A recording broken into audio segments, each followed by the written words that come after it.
Welcome to Excess Returns, where we focus on what works over the long term in the markets. Join us as we talk about the strategies and tactics that can help you become a better long-term investor. Justin Carbonell and Jack Forehand are principals at Validia Capital Management. The opinions expressed in this podcast do not necessarily reflect the opinions of Validia Capital. No information on this podcast should be construed as investment advice. Securities discussed in the podcast may be holdings of clients of Validia Capital.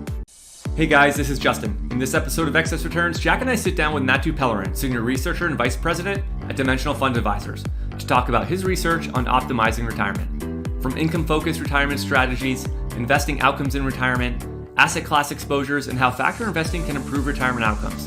This was an enlightening and thorough discussion on important topics and strategies for those at or nearing retirement. As always, thank you for listening. We appreciate all the support from our listeners. Please enjoy this discussion with DFA's Mathieu Pellerin. Mathieu, thank you very much for joining us today. Thanks for having me. Today we're going to talk about retirement and the research that you've done on both retirement income strategies and also factor investing in retirement. So I think this is going to be a very important episode for anyone in our audience that is at or nearing retirement, thinking about retirement, or even the financial planners out there in our audience who are dealing with retirees. But before we get into sort of some of the details and specifics on the research that you've done, I wanted to ask you just a few general questions to set the stage a little bit for our audience. And the first thing I wanted to ask is, DFA is mostly known for using factors and building equity portfolios and investment strategies using factors. But I want to ask you specifically, what got you into focusing your research on retirement strategies? Yeah, well, it's an interesting question because there's two strands that are kind of interwoven. My own career path here after I joined and just Dimensional's efforts in the space. So essentially, as you know, we work with a lot of Nobel laureates. Fama and French kind of get cited a lot, but also we work with Robert Merton. So we always had that kind of commitment and interest to exploring solutions about lifetime income, about goals-based investing. All investing is goals-based, but when we use that kind of term, we mean everything where the goal is something that goes beyond the pure wealth maximization goal, where you have a sequence of cash flows that you're trying to meet. So retirement, college, these sort of things. And, we have our target date income funds, which are based on some of Merton's idea that launched in the mid-2010s. About myself, I joined with Dimensional in 2019, right out of grad school. I completed my PhD in economics at Brown. And my major in undergrad was actuarial science. So I was exposed to a lot of things that are kind of related to retirement. So concepts of, just mortality, both for life insurance, annuities. I was always also interested in finance from a lay perspective, reading about Warren Buffett, his shareholder letters, the intelligent investor, all that stuff. So when I landed at Dimensional, I think retirement was a good fit for me. And when I joined the research team, I was actually invited to specialize in that. So initially, my focus was a lot, as I mentioned, on target date funds. But over the years, it grew into a lot of other areas. So obviously, we have retirement, college-based investing. Right now, we're even starting to look at applications that are more out there. So managed volatility, what can we do with defined outcome strategies, all sorts of things along that nature that don't fit into the kind of classic paradigm of just using regular fixed income and stocks to achieve just growing the pot of money, but rather thinking about, okay, if you use something that's a bit more non-conventional or you're trying to achieve a different goal. So that's kind of the whole goals-based investing header, and that's my area of specialization. A previous guest on your podcast, Savina Rizova, when she recruited me, she basically encouraged me to go into retirement, and I've been doing that for close to 4 years now with the firm. Great. Yeah, that's a good background. Thank you for sharing that. The first thing that we're going to get into with you is your paper, Investing for Retirement Income, a comparison of asset allocations and spending strategies. And I just thought maybe to sort of set this part of the discussion up, we could first sort of ask you about the major risks that retirement investors face. So again, people might wonder about that whole goals-based investing concept. Like, what does it mean? What do you do differently when you're focusing on your liability? And in retirement, what you can think of as being your liability or the goal that you're trying to achieve is, with some variation, of course, you're trying to have a level amount of consumption. Maybe you want it to decrease a little, increase a little, but you don't want to binge at the beginning and starve at the end of your retirement. And notice that I use the word consumption, not income. So this is about real dollars, whether it's denominated in dollars of today or dollars of tomorrow, that's irrelevant. What you care about is your basket of consumption, the standard of living that you can achieve. So that has some pretty drastic implications in terms of the relevant risks and the relevant assets to manage those risks once you start looking at things from this perspective. So obviously there is still market risk. So if you have zero amount of money in your account, you're going to get zero amount of income. So it's still important to protect your savings and kind of do more traditional de-risking. So transition from growth assets into more conservative assets as you age, as you approach your target date.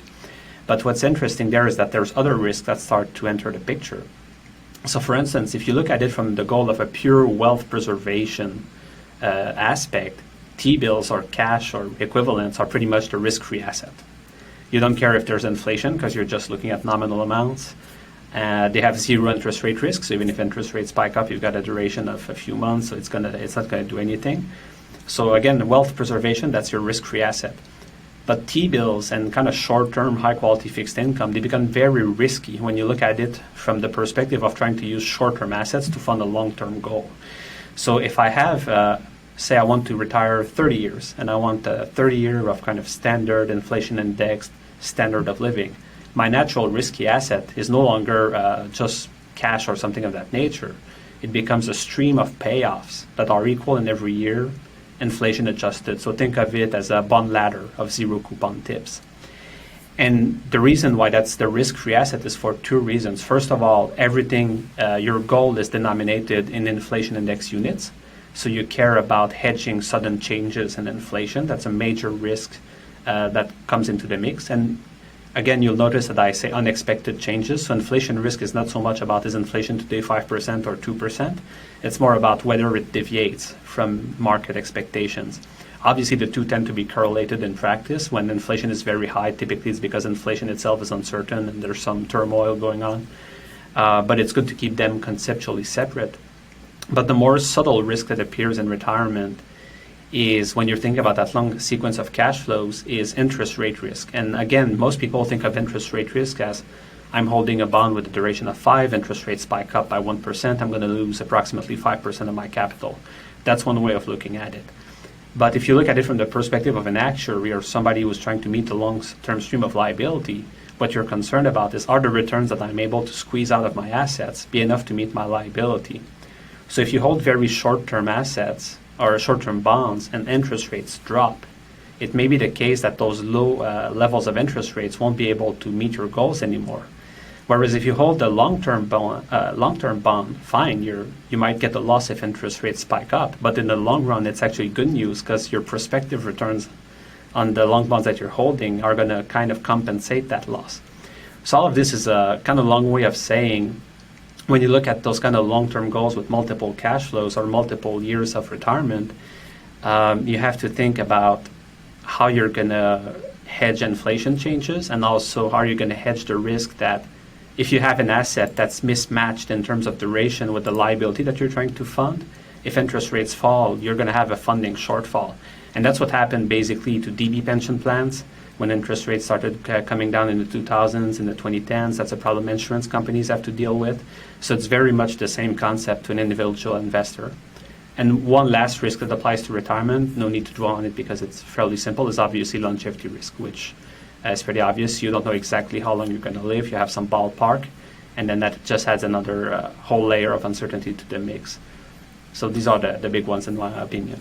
I wanted to get some definitions just out of the way here because I think these terms are going to kind of continue to come up, at least in the beginning part of this discussion. So in the paper, you looked at both wealth-focused retirement strategies and income-focused retirement strategy. Can you explain the difference between those two? Wealth-focused is very conventional. This is, think of your typical target date fund. You approach retirement, you're divesting out of growth stocks and credit bonds and that kind of stuff into safer assets. And again, the intention is just to minimize the variability of your pot of money. That's it. Income-focused is a little bit different. What you're trying to do is you're trying to buy the relevant risk-free asset, which is that kind of bond ladder that's going to start paying at your target date and is going to deliver you payments over the course of your entire retirement.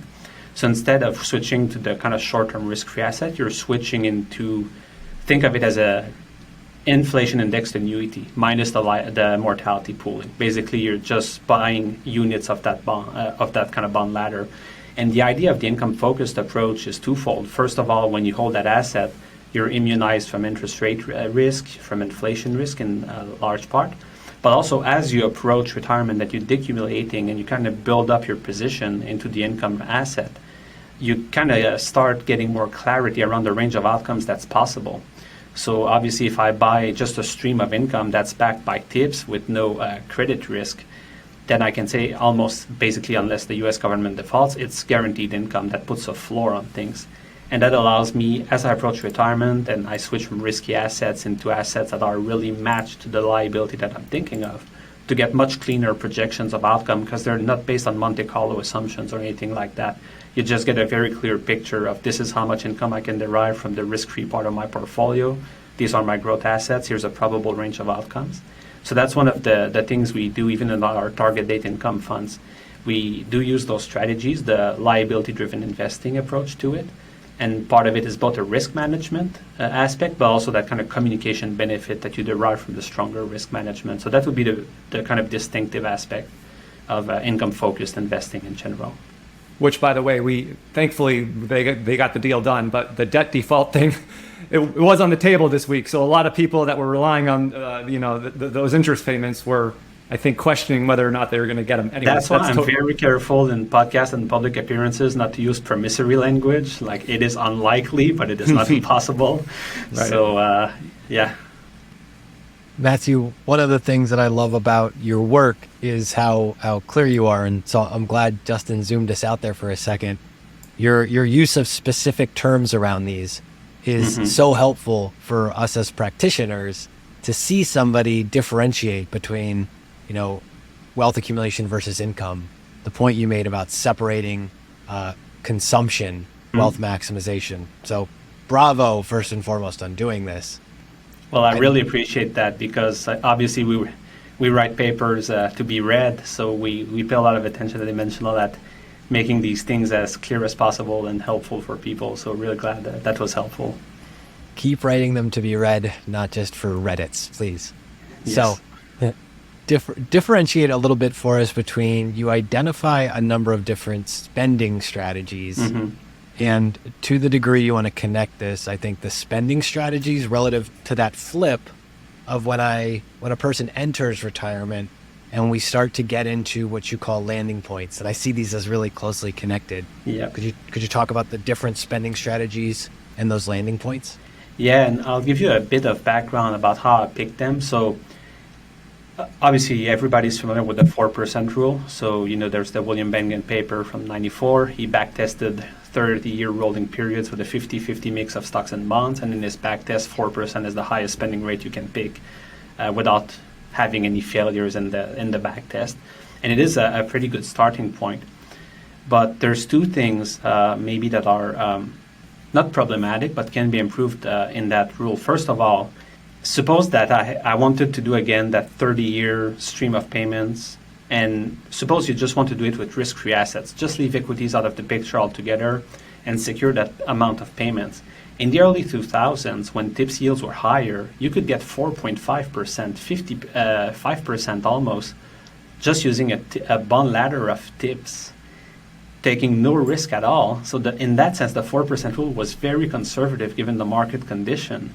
Whereas at the height of COVID, when the yield on the 10-year tips was something like minus 1%, the yield that you could derive from your safe assets was probably closer to a 3% rule or 3.5, something like that. So there's that kind of unresponsiveness to market conditions. And the thing about the market conditions is it's not like some sort of model, I think that stocks are undervalued, they're going to overperform or something like that. It's just, you can read this off the yield curve. So it's something that's very up-to-date, very practical, and that you can directly leverage. And the other part of it is there's just a plethora of rules out there that say I'm going to have a 4% rule, but with a cap and a floor on my spending and all sorts of adjustments.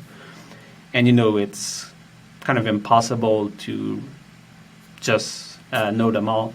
So what we did in the paper, we said, look, we're going to have two extremes. We're going to have a rule that's perfectly fixed, one that's perfectly flexible. And if you do some sort of combination of both, you're going to fall between those two extremes. And that's going to be good enough to give us a view of how flexibility matters. So the fixed rule that we use in the paper is like a 4% rule with a twist.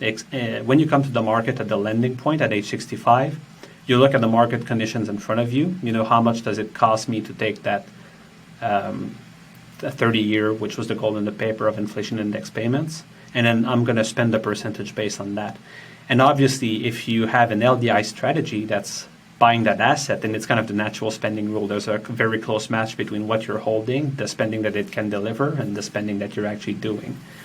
The flexible spending rule that we used is you do that same calculation, but you reevaluate every year into your retirement. When you're 66, 67, you're just 1 year older, so your life expectancy is changing, the market conditions are changing, and you're kind of adjusting your spending based on that. So it's a percentage of your assets, so you can never run out of assets, but the percentage is going to shift with time. Whereas under the fixed rule, it's like the 4% rule. Once your spending is set at the beginning, it's just a fixed dollar amount that grows with inflation.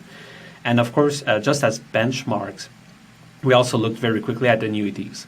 So what if you buy a nominal annuity, which is what is most common in the market today, just something very vanilla like a SPIA.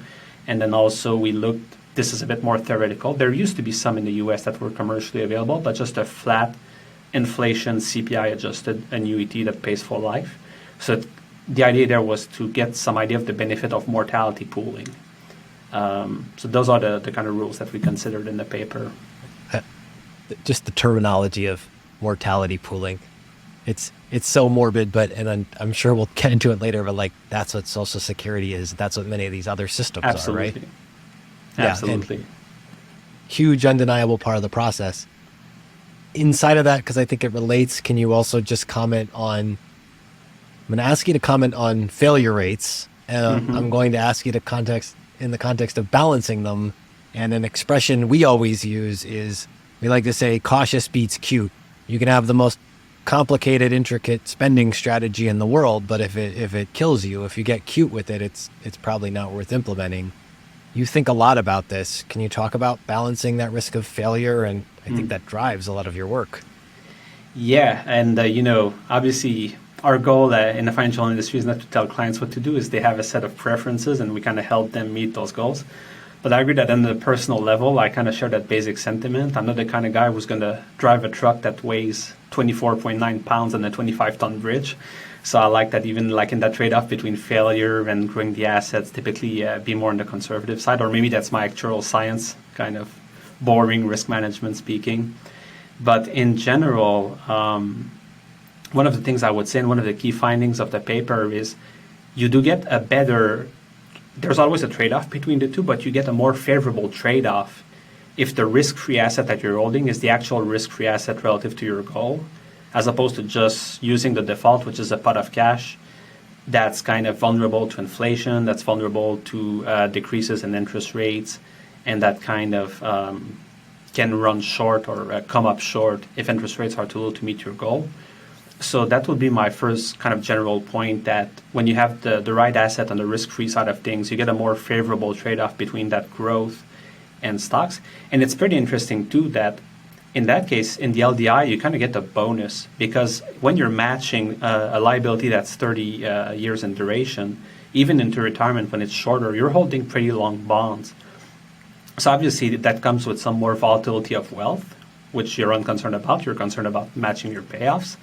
But also just mechanically, since you're holding longer term bonds, historically there's been a term premium. So you're kind of also harvesting kind of higher expected returns most of the time. So it's almost like free money, because you get better risk management and you get higher expected return on that sleeve as well, just by being in the right asset for your goal. So I think that kind of helps your trade-off right there. In terms of the big question, the equity lending point, I think there's no hard and fast rule there. And I think especially in the wealth side, it's very much dependent on the client, or kind of total balance sheet or financial situation. But if you look at it in isolation, I would tend to think above 50 starts to be a bit aggressive, in my opinion. That's where you need to either somebody who's very rich relative to their goal or who has a lot of flexibility in their spending. And then it's going to be some range, I would say, off the top of my head, maybe between 25 and 50 is going to be an acceptable failure rate, and then some growth in your asset.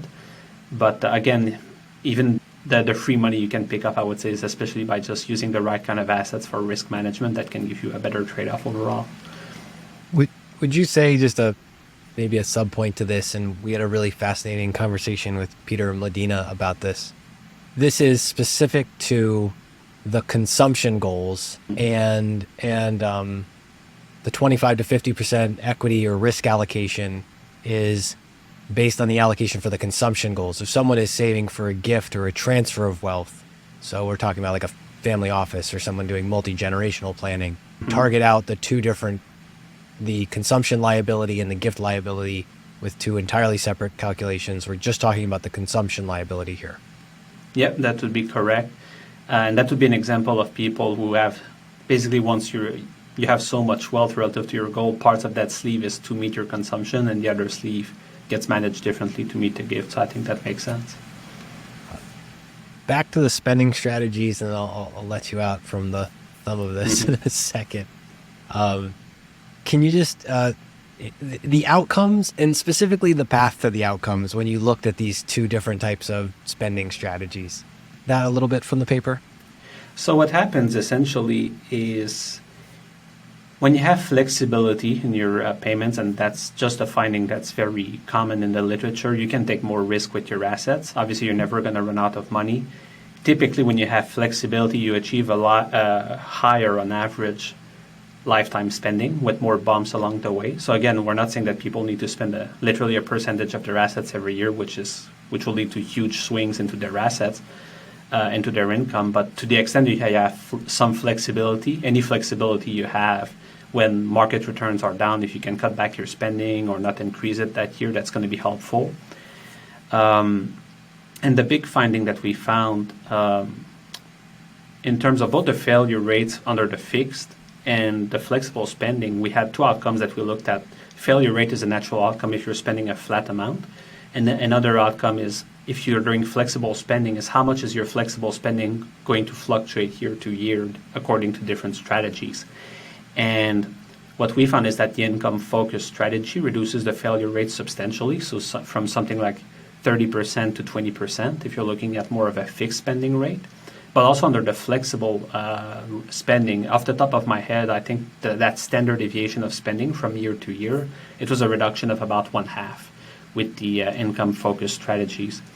So again, that ties into, again, one of the big benefits is just you just have so much more confidence into your planning when you have a lower failure rate and you have less fluctuations in your asset that you can just make plans, and your plan is less contingent on what's going to happen in the market out there and more based on your circumstances and what you want to do with your money. So I think it's a pretty huge benefit. It's a massive benefit. And again, for the practitioners listening to this is why your papers and your work is so valuable, because being able to reduce the variance on that stream of income for consumption and help walk clients through that in real time, these tools are super useful. One more question on this, because this was another thing that I just love the way you frame it. Can you talk a little bit about Social Security and delaying Social Security and how it fits into this puzzle? Yeah, and the idea has been out for a long time. Some people talk about it as if it were some sort of deep, profound insight, but the truth is Social Security, what's it called, bridging. So basically, right now there's no real annuities available in the US, but basically if you delay your payments, you say, okay, I'm going to tap my own assets from age 65 to 70 and I'm going to delay claiming Social Security. What you're effectively doing is you're buying slices of a real annuity that's insured by the federal government. So I don't remember the exact percentages off the top of my head. I think it's like maybe 7 or 8% a year is an order of magnitude that you get an extra payment. That sounds promissory. We'll hold you to it. Oh, yeah. Now I got to be careful. Consult with your investment professional before doing any of this. No, but it is a pretty substantial improvement, and it's a great way to manage longevity risk, especially given the qualms that people have sometimes about forking over their money to an insurance company, or kind of the reluctance around annuities. Also, some of these products are a bit opaque. They have high fees, and the way they're sold, people are not comfortable with that.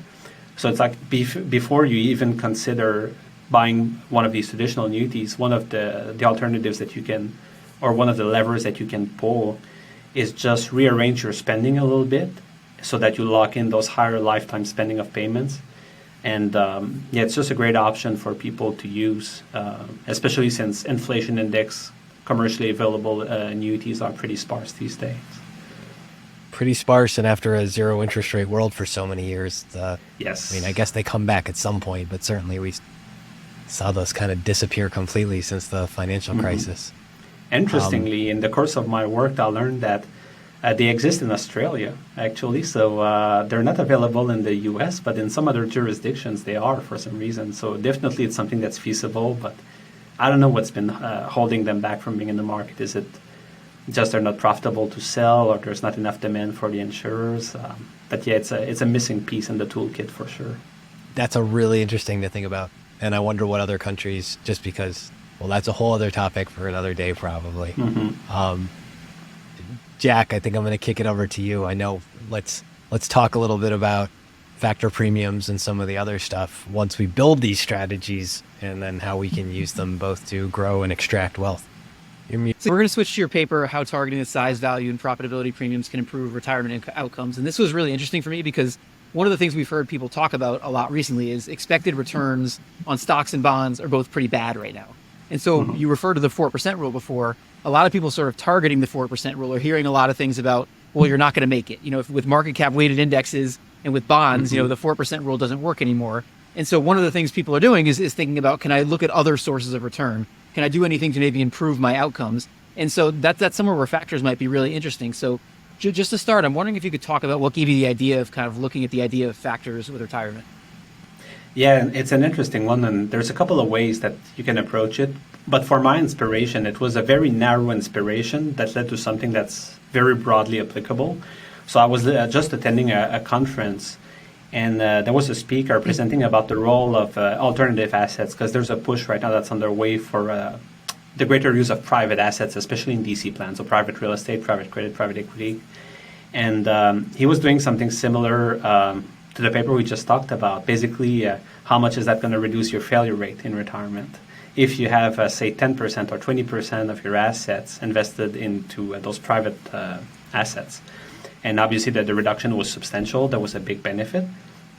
And of course, that kind of caught my attention. And when the slides came to the capital market assumption slide, the private equity was something like 12% expected return with like volatility in the high 20s. So you know, the light bulb just went off, like this is small cap value, basically. So I was thinking, okay, if it's the case that adding an asset with that kind of probability distribution into the mix is going to improve your outcomes, then why can it not be done with public assets? I mean, they're liquid, they're transparent, we have a track record of using them. So how far can you get? I'm not saying that private assets have no role, like that's a separate discussion. It's more about how far can you get with just plain vanilla public assets? And the answer is pretty far. So that was a really eliminating exercise to run. Also, I know that William Bengen, I think, had done something similar. He didn't consider core portfolios. I think it was more of a mix of an index with a, say, 90% index, 10% small cap value. But he did run more exercises where he found that supported a higher level of spending. So we talked about that on the Rational Reminder podcast, if I recall correctly. But basically, you can see this paper as kind of a logical continuation of the first, because the first one, we were very concerned about finding the effects of switching from conventional fixed income to something that's more tailored to, again, that income-focused goal. Now it's, okay, what can you do on the equity side to improve your odds? And again, coming just from that idea that, you know, factors yield higher returns, but sometimes they can have periods of underperformance. So there's also the psychological aspect of all this. And again, I work on the retirement side, so obviously this is a paper that has applications for wealth clients as well, but I was really concerned about what can work in a DC plan. So something that's really low cost, not too much tracking error, so a broad cross-section of participants can stick with it. so that people who are evaluating things with a 3 to 5 year track record, it doesn't get too far off the benchmark. So having a core portfolio that has exposure to size, prof, and value, but with, again, a moderate amount of tilt, broad diversification, not too far off from the index, the idea was that you can basically substitute that for a plain vanilla index fund in most retirement applications. Again, whether this is in wealth, in DC, or something else. So the idea was that how far can you get just by pulling that lever? And the answer to me was, surprisingly high, basically. So, what you're talking about in the portfolio here, it's about 100% of outperformance over the long run. Not 100%, 100 basis points. And we kind of have an intuition that that's going to have a meaningful impact, especially over long time horizons. But if you think of somebody who starts saving at 25, again, following a kind of conventional glide path, just switching from that plain vanilla market allocation to something that tilts a little, just a bit, is enough to move your assets up on average by 15 to 20% at age 65. And that's a life-changing amount for most people. That's a difference between, say, 500,000 and maybe 600,000. That extra 100 grand maybe is what you need to give you a bit more security. So it's not a cure-all. It's not a miracle. There's still periods of underperformance that can be pretty protracted, and they're more than mildly annoying to people. But if you, again, since you're a retirement investor, you care about multi-decade things, multi-decade objectives. You don't care about, this quarter the S&P 500 was ahead of me, and the next quarter I was outperforming. It's more about, over the long run, can I meet my objectives? So there's just a very natural fit there for people trying to build up their savings. And also, as you saw in the paper, it helps you even when you're in retirement, again, sustain your spending for longer, and then even bequest, basically have more assets to leave at the end. So really, it's not a free lunch, but it's a cheap lunch, I would say. On the private equity small cap value point, have you read Dan Rasmussen and Brian Chigono's work? I have not, but okay, they wrote an interesting paper. They basically found what you were talking about, which is effectively you can mirror the returns of private equity through like a leveraged small cap value public equity portfolio. Was it a Journal of Finance paper by any chance? It may have been the Journal of Finance. Because I remember seeing a paper from a top journal that was very similar to this. I remember there was a leverage aspect to it. It was a small cap strategy. Yeah. And I think it had value tilts as well, where you could replicate those payoffs. So, that'd be interesting to look into for sure.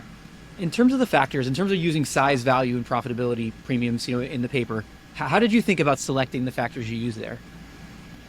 So again, this is a broader question because this goes to Dimensional's entire investment philosophy. But basically, obviously, our kind of filters that we apply to the data to differentiate between the premiums, obviously the theoretical rationale has to be there. So again, not a fully fledged, totalizing explanation of everything, but at least there should be some underlying economic logic that you can hang on to. And one of the pieces of evidence we like to use is the valuation equation, basically saying, look, every asset can be expressed as a discounted sum of cash flows. So you have the market value on one side, on the other side you have the ratio of future cash flows to the discount rate. And if you hold future cash flows constant and you have a lower price, then the only way that can happen is if you have higher expected returns, so you get the value premium out of that. Profitability premium is the same logic in reverse. And the size premium, to an extent, you can justify it along those lines as well. So there's that theoretical foundation. As you know, the premiums are pretty pervasive across countries, across time periods. So it's not just there was the three-factor model paper that came out and that was it. There's been multiple out of sample tests to confirm that logic. Also, they're very robust to the way that they're implemented. So, we have certain value metrics that we prefer to use, but the truth is, as long as you use something that's reasonable, it's going to yield a premium, essentially. So these things are not flimsy. They're really robust to the way you can implement them. Obviously, you should care about how you implement them to squeeze every basis point. But there's a robustness to them that's really interesting. And the other thing is we care a lot about the track record. Have these things been implemented in live solutions in a cost-efficient manner, reasonable turnover? Can they be captured by the investor net of cost, basically? So that's another additional filter that filters additional premiums. I want to ask you about the size premium, because that's something there's a lot of debate about these days. We all kind of accepted that it exists for a really long time. And then, recent research, people send it, or on both sides of it. Now, a lot of people don't think it exists anymore, or maybe it hasn't since it was published, or it never did, or there's all kinds of different things. And then, other people will say, well, size works, but it only works when coupled with the other factors. So, the other factors are kind of magnified in the small cap space. So I'm just wondering what your view is on the size premium in general. Well, first of all, your last remark, I think, is true to an extent. It is true that, if I recall correctly, the value premium is stronger within small, for instance. So there is a bit of that aspect going on, that the size doesn't just work by itself. It kind of magnifies the other premiums. And especially when you look at something like a core solution in the paper, where you're not just isolating the premiums into separate components, but you're kind of implementing them jointly. In and of itself, it's a pretty big consideration. But again, we have some research on this. Our general take is that whenever you evaluate a premium, you should look at the longest sample that you have.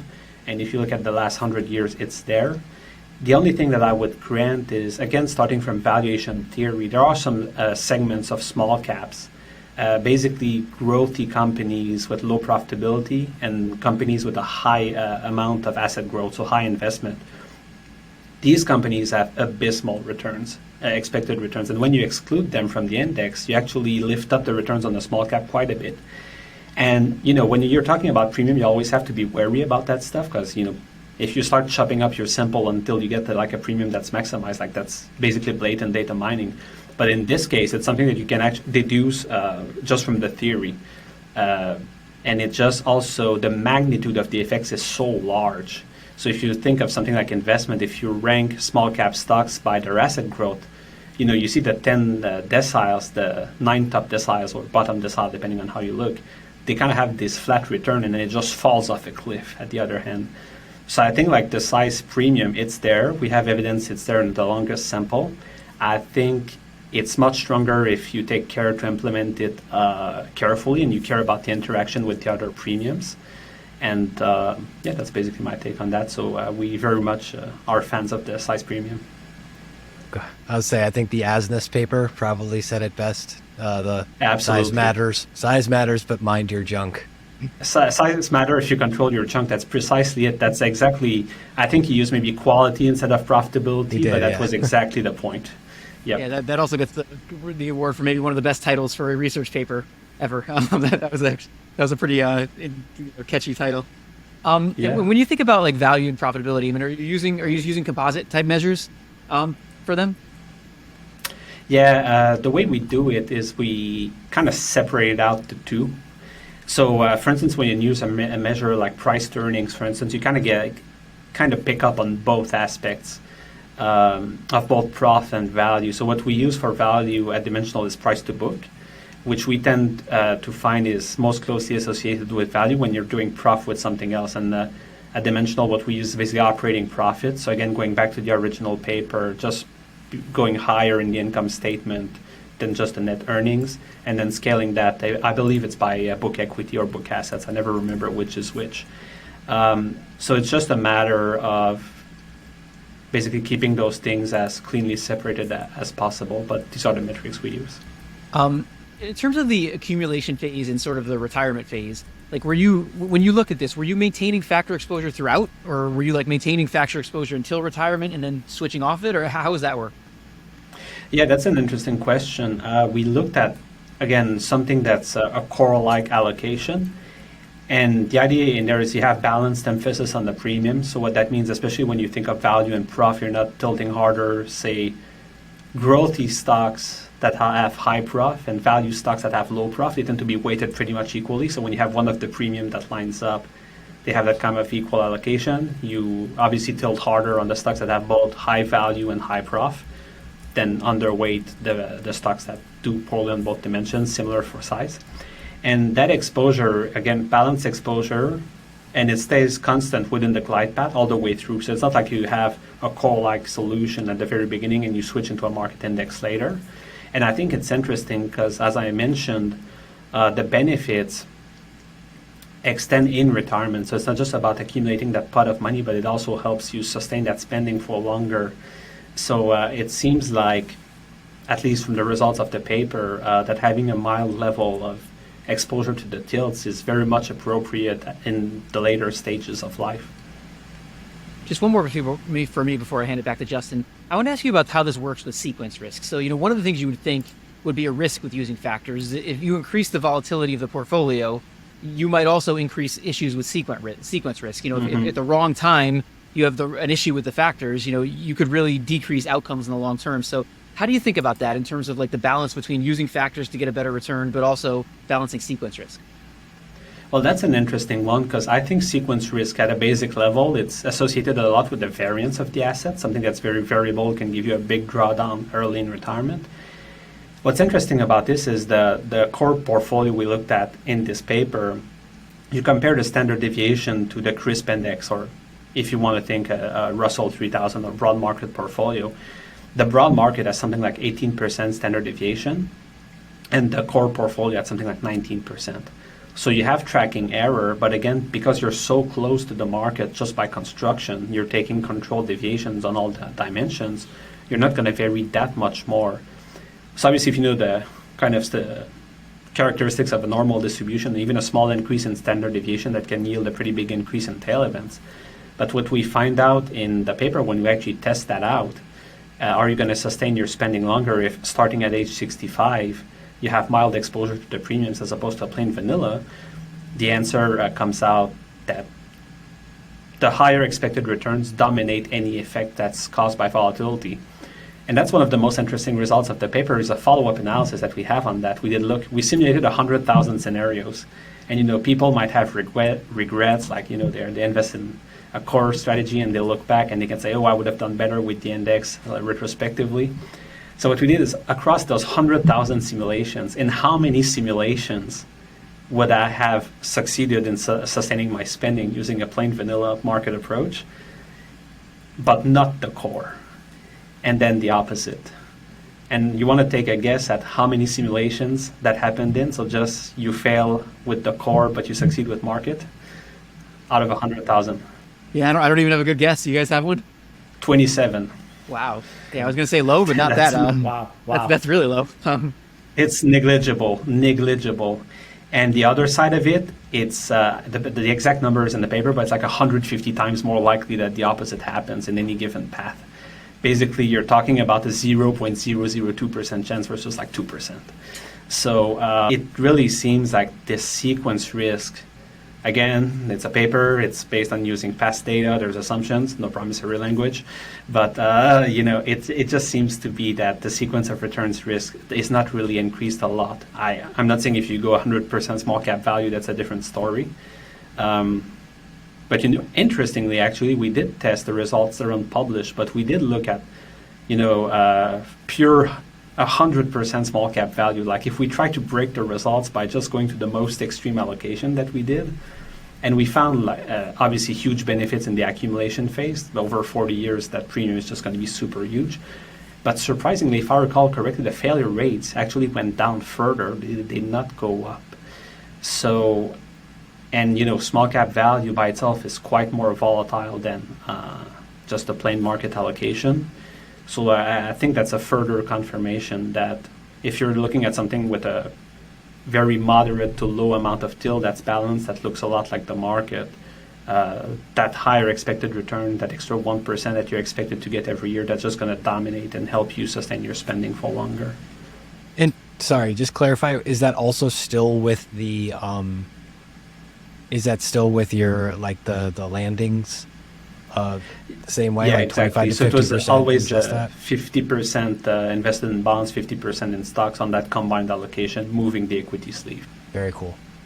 I just want to stay on the small cap value theme for a second because, and I'm curious what your thoughts are if you guys sit around at DFA on the whiteboard and study this stuff and talk about this, which is, since the financial crisis, small cap value has underperformed the broader market, let's say using the S&P 500. So the premium really, there's been like spits and bouts of small cap value outperformance, but it's really been like large cap growth has mostly dominated the market. So it paid to own the largest, most expensive stocks, which usually doesn't work out that way. But, if you think about that environment, maybe there's solid arguments as to why that is. I mean, you have historically low interest rates.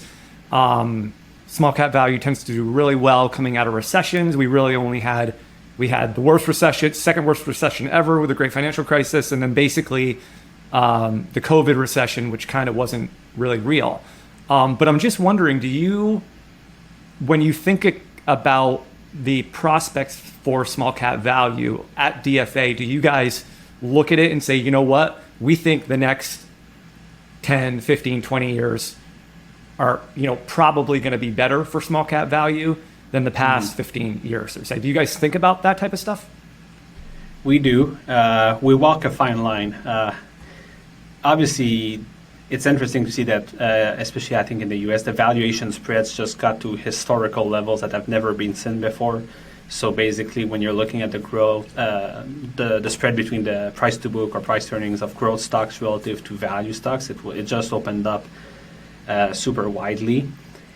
But we cannot say, we believe that this will lead unambiguously to higher expected returns. It's just a relationship where there's so few episodes of this, and it's just so noisy to estimate that we don't take a strong stance on, whether we think that the magnitude of the premium is going to be higher or lower going forward. I think we always expect the premiums to show up every day. So the theory is there. The logic is still very much the same. General our take is on the kind of forecasting changes in discount rates in stocks. So, even valuation ratios in stocks, that's a very hard thing to do in real time, both looking at the broad stock market, but even at subsegments. A bit of a non-answer here, but yeah, no, that's fair. I think that's your take. That's how you view it. So I think that's. But I mean, you guys are thinking about it, and I'm sure it's a discussion at the water cooler because it's an important thing to think about, because a lot of investors probably are underexposed to small cap value just given its relative performance over the last 15 years. Mm-hmm. Maybe I would complement that non-answer by some elements of an answer. For real, what an interesting aspect of this is, to your point about interest rates, for instance, are there aspects or some identifiable variables that led to this? This too is very tricky when typically you try to run regressions of the performance of the premium based on past macroeconomic indicators, like does GDP growth forecasting or even changes in interest rates. The results tend to be extremely weak. It just looks like a big scatter plot, essentially, of randomly distributed points. So one of the things I would say is, even if the performance of the small cap value were a pure random distribution, there's kind of no rhyme or reason why it underperformed. Just given the parameters, the mean, the volatility, you would expect that once in a while it would have a really sustained run like that's going to appear in the data. If you have a sample that's long enough, it's guaranteed to happen, essentially, that you're going to have a 15-year in there. And my only, positive spin that I like to put on it, as someone who's also invested in small cap value, is, it's kind of a sign that maybe the fact that there's these runs that hurt is actually a good maybe rationale for why the premium is subsisting. Like, I would be a bit worried about the premium that gave you 2% like clockwork every year. That's an arbitrage that's going to disappear eventually. So the fact that there's that variability in the data, that's my positive spin on it. I don't know if it's a sentiment that's widely shared, but there it is. Justin, it was Corey Hofstein that said no pain, no premium, right? Yeah. Yeah. So I like that. I think that makes a lot of sense. Or it might have been Wes, actually. Oh, it could. Yeah. I don't know. It's somebody, but it's a great They've all statement. said it. Who knows who said it? I want to add the other thing, it relates to this, is, investor behavior. And like you kind of pointed out, like the way that you're getting this small cap value exposure, it's going to have some tracking error, but it's not like it's a diversified small cap value exposure. But there still could be periods when it underperforms, like we're talking about, and so you run the risk of investors making bad investment decisions or bad behavior. But as you mentioned before, you were sort of talking about holding this and getting this exposure in like your 401k account, and investors might not be as likely to be looking at the performance last year or the last 3 years and making decisions, but we do know that some investors do that. So I was just wondering, do you guys ever talk about ways or strategies to help improve investor behavior? Like, one thing I think that DFA does an excellent job of, and probably was like a leader in this, was educating those that are using your investment strategies. Because if you can educate them on why they work, tell them the truth about the periods when they don't work, and just overall drive the education, you're likely to get investors that believe in your investment strategy and are likely to stick with you. One of the things I was thinking, and this would never happen, but it's like if if you only allowed investors, and this is going to sound like a little bit too extreme, but like if investors could only make changes to their 401k during like an open enrollment period, so they couldn't be in there, now that the S&P's up like this year 9%, instead of being driven all by tech stocks, they can't move everything from small cap value to tech and chase that performance. So I don't know, do you guys think of any nudges or any strategies to help improve investor behavior beyond the education? Or you can even emphasize that if you want. That's fine. I think it's mostly the education. Obviously, on the wealth advisor side, I think it's one of the key value adds of the advisors, helping with the decision making and everything. It's something that applies to an extent on the DC side of things as well. With the wealth advisors, the consultants, they're there to give good information to the plan consultants. I think one low-tech way that you can solve this is, when I was looking at the paper as well, it always happens within a wider context. So one of the things I was wondering about is what allocation should I compare to the market portfolio? I'm thinking, what's a market allocation that people could have stuck with in the last 15 years? That's if they can stick with that, they're going to be able to stick with it then no matter what. Unless you have an even worse run, but that would be fairly surprising. So the idea there was, again, it's matching the product to the consumer. We have products that will probably be appealing and easier to use by a broader set of people, and maybe the more specialized or high-octane stuff, that's where you need maybe advice or investors who are more comfortable with that to hold these products. So, but yeah, just to the general theme of the research we discussed, it was very much a consideration that informed how do I frame that research is let's look at something that, the core strategy that we looked at in the paper was something in the last 10, 15 years, the return would have been maybe in absolute term 8.5%, and the market would have been 50 basis points above or something like that. So again, it's an amount of underperformance that can be pretty disappointing, but not something that would have derailed people from their financial goals in most cases. So we do think about it, but not necessarily in terms of behavioral research. We should build a plan this way or have nudges to stop people from doing things. That's more the folks we work with that are on the front lines on that. I think we should say too, just the difference between DC and DB for somebody interesting in case they don't know this when we're talking about it. Do you want to just say what they are, Mathieu, just so everybody knows?